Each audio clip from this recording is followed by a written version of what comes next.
This is a video for homework number 4, problem number 8.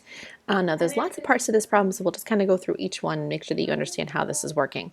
So we have, again, your problem is going to be a little different. It's going to have different numbers, but it'll be the same exact problem.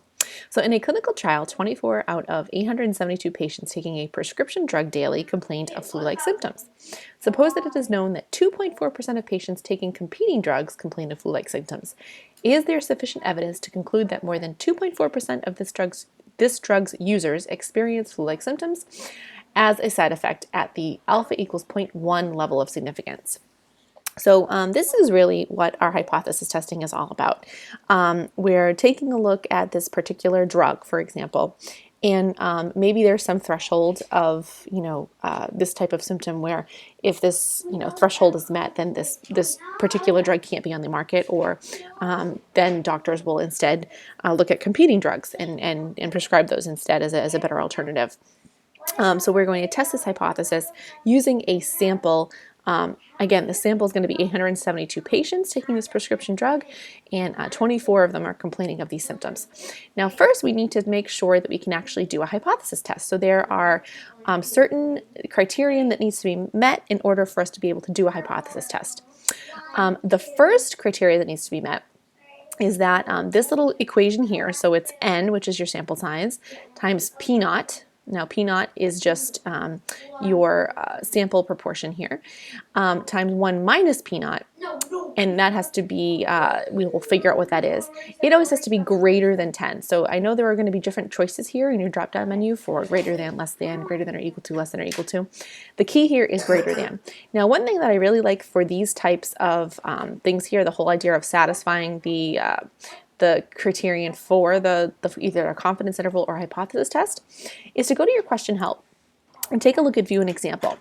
And whenever you have something like this, they're going to, I like this even better than the book sometimes because it's extremely specific, that it's going to show you exactly what you need for your hypothesis test. So it says to test the hypothesis, first verify these requirements. And again, it's n times p naught, 1 minus p naught is greater than or equal to 10, where n is the sample size and p naught is the assumed population proportion. And the sample size cannot be more than 5% of the population size. So these are your criteria that need to be met, okay?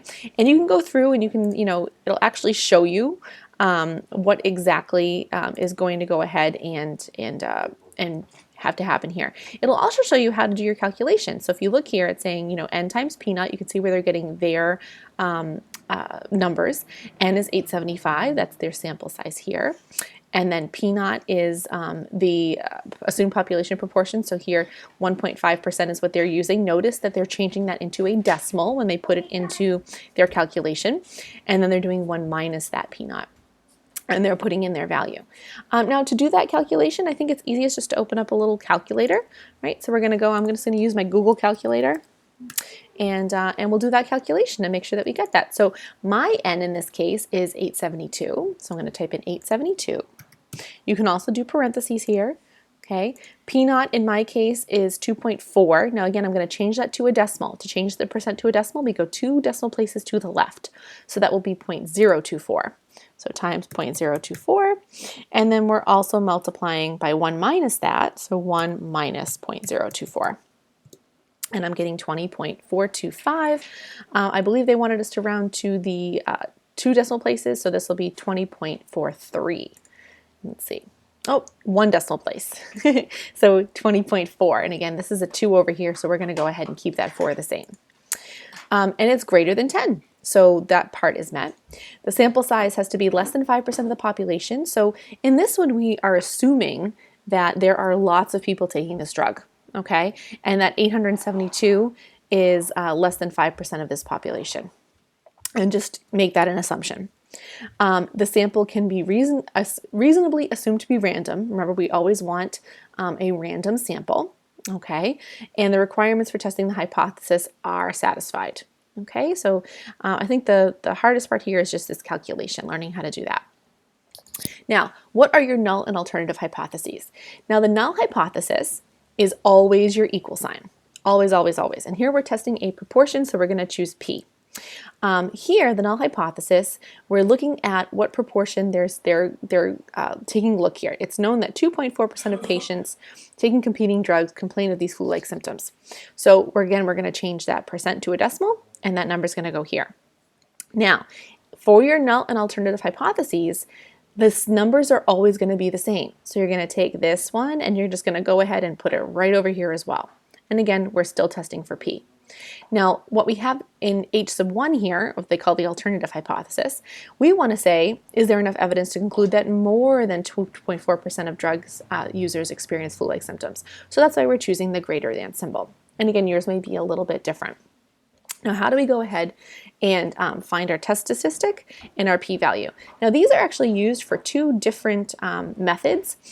Usually we have our test statistic when we use the classical approach, and we use the p-value when we use the p-value approach. They're asking us to find both, and then they're actually asking us to use the p-value approach to make our conclusion. So let me show you how to find these. Go to StatCrunch. Open that question help and click StatCrunch here. And we're going to perform our hypothesis test, and we're doing this for a proportion. So we're going to go to Stat, Proportion Stats, and we have one sample. We also have the summary. We have how many people said they complained of flu-like symptoms and the sample data. Okay, so our number, I know this isn't a success because they complained of flu-like symptoms, but this is the condition we're testing, was 24 out of the 872. Okay, and we're going to put in our hypothesis here. So again, our hypothesis numbers were 0.024, and notice that when I put this in, it's going to actually make the other one 0.024 automatically. Also notice, this never changes from an equal sign. It's your null hypothesis is always the equal to statement.